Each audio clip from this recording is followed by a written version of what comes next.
बिस्मिल्लाहिर्रहमानिर्रहीम। मैं हूं तालिब फरीदी और आप देख रहे हैं एक्सप्रेस डिजिटल। आज मैं आपको बहुत ख़तरनाक खौफनाक बात और बहुत सारे खौफनाक इंकशाफात करने वाला हूं। आपने डरना नहीं है, लेकिन डरने की बात भी है, क्योंकि बात ही ऐसी है। मैं बात कर रहा हूँ एलपीजी के ऊपर। एलपीजी जो आजकल हर घरों में इस्तेमाल हो रही है, चाहे घर हो, तंदूर हो, होटल हो, बड़े बड़े प्लाजे हों, वहाँ पे क्योंकि गैस की शॉर्टेज है और उसका मुतबादल जो है वो एलपीजी है और एलपीजी इस्तेमाल हो रही है। आपने दूध में मिक्सिंग का सुना होगा, दूध में दीगर चीज़ों में मिलावट का सुना होगा, लेकिन ओगला ने अभी कार्रवाई की है किस बात पे कि एलपीजी में भी कार्बन डाइऑक्साइड की मिलावट की जा रही है। जी हाँ, कार्बन डाइऑक्साइड की मिलावट की जा रही है और उसकी वजह से आए रोज़ लाहौर समेत मुल्क भर में जो सिलेंडर फट रहे हैं उसके वाक़यात भी बहुत ज़्यादा इजाफा हो चुका है। हज़ारों अफराद जो हैं अपनी जान की बाजी हार चुके हैं। हज़ारों जो हैं अफराद जो हैं, चाहे बेचने वाले हों चाहे ख़रीदने वाले हों, वो जिस्मानी तौर पे माजूर भी हो चुके हैं और करोड़ों रुपए की कीमती प्रॉपर्टी भी जो है वो ब्लास्ट होने की वजह से तबाह हो चुकी है। ओगरा ने कार्रवाई करते हुए जो है एक बॉजर पकड़ा है जिसमें कार्बन डाइऑक्साइड मिलाई जा रही थी। मैं ये बताता चलूँ कि कार्बन डाइऑक्साइड जो है एलपीजी में जब मिक्स की जाती है तो उसका प्रेशर जो है वो 900 से 1200 पीएसआई हो जाता है, यानी कि पाउंड स्केल पर इंच हो जाता है। जबकि जो सिलेंडर है, जो मियारी सिलेंडर है, उसका प्रेशर जो है वो 540 पीएसआई होता है, यानी कि उससे भी डबल हो जाता है। यही वजह है कि हम तो ये कहते थे गैर मियारी सिलेंडर फट रहे हैं, गैर मियारी सिलेंडर भी फट रहे हैं, लेकिन जो गैस मिक्सिंग की आ रही है जब वो आती है तो उसका प्रेशर इस हद तक चला जाता है तो जो मियारी सिलेंडर हैं वो भी बर्दाश्त नहीं करते और फट जाते हैं। इसका मतलब तो ये हुआ है कि आप अपने घरों में, दुकानों में, तंदूरों पे, रेस्टोरेंट में जो है वो चलते फिरते बम खरीद के ले जा चुके हैं। अब इसकी रोकथाम के लिए ओगरा ने इक़दाम तो किए हैं, उसकी कानून साजी भी जो है वो तब्दील कर दी गई है। कानून साजी तब्दील करने के बाद करोड़ों रुपये जुर्माना और 10 साल कैद बा मुशक्कत की सज़ा भी सुना दी गई है। लेकिन ये कि इस माफिया को कंट्रोल करने के लिए सिर्फ जुर्माने होंगे, सिर्फ उनको सज़ाएँ होंगी, इसके लिए मज़ीद क्या सख्त इक़दाम की ज़रूरत नहीं है, क्योंकि लोग जो हैं चाहे वो रक्शे में इस्तेमाल कर रहा हो, चाहे वो घर में खाना पकाने के लिए इस्तेमाल कर रहा हो, तंदूर वाला अपनी 2 वक्त की रोटी कमाने के लिए इस्तेमाल कर रहा हो, जब वो फटता है सिलेंडर तो वो ये नहीं देखता कि कौन है इसके सामने, वो ब्लास्ट होता है और हज़ारों लाखों लोग अपनी जान की बाजी हार चुके हैं।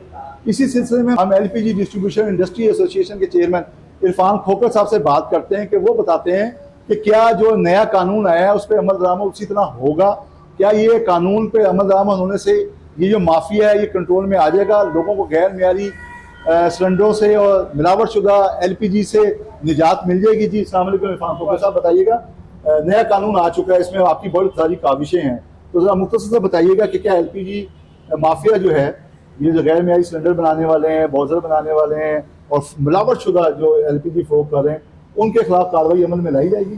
बिल्कुल शुक्र अल्हम्दुलिल्लाह। 20 साल की मेहनत के बाद अल्लाह ने के फजल से और तमाम दोस्तों, आप दोस्तों की और FTPCCI की क़यादत जनाब SM तनवीर साहब, ज़ुबैर तफ़ैल साहब, आमिर ताब बाजवार, मौजूदा सदर जनाब आतिफ इकराम शेख साहब और आप दोस्तों के तावन से और चेयरमैन ओगरा की पूरी टीम, चेयरमैन ओगरा मसूर खान साहब, पूरी टीम की मेहनत से आज उस कानून पास हो चुका है और बहुत जल्द उस पर अमल दरामद शुरू है। उसी तहत अभी जो हमें CO2 का मिक्सिंग का बहुत बड़ा कारखाना पकड़ा है उसको तवील में ले लिया गया है और उसके बाद पूरी टीमें बना दी कि पूरे मुल्क में क्रैकडाउन कर रही है।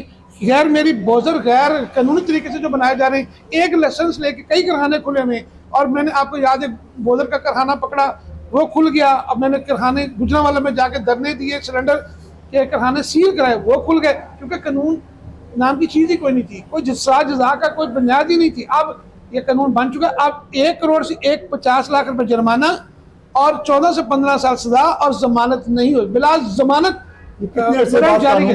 ये आप देखिए 1860 और 1898 का ये कानून बना हुआ था। ये आप अल्लाह बेहतर जानते हैं, कई सालों से इस पेपर काम, लेकिन जब मैंने ये कारखाने पकड़े, जब मैंने देखा कारखाने खुल गए और बहुत सी दुश्मनियाँ मेरी फैली और बहुत से लोग मुखालिफ हुए, तो फिर मैंने ये कानून में तरमीम। अब मेरी हुकूमत वक्त से एक ही गुजारिश है कि अब जो क्रैकडाउन है, ये बाकी चीज़ें हैं, ये ताकतवर लोगों के खिलाफ इस्तेमाल है। ये गरीब LPG दुकानदार और डिस्ट्रीब्यूटर के खिलाफ इस्तेमाल नहीं होना चाहिए। बिल्कुल जी, इरफान खोकर साहब ने जिसने बताया कि कानून बन चुका है, अब उस पर अमल दरामद की जरूरत है। लेकिन फिर मैं यही कहूँगा कि जो गैर मियारी सिलेंडर मार्केट में आ चुके हैं और गैर मियारी सिलेंडर के साथ साथ जो मिलावट शुदा सी LPG जो है वो फरोख्त हो चुकी है, उसको कैसे रिकवर किया जाएगा? क्या ओगरा इसके बारे में भी कोई इकदाम करेगी?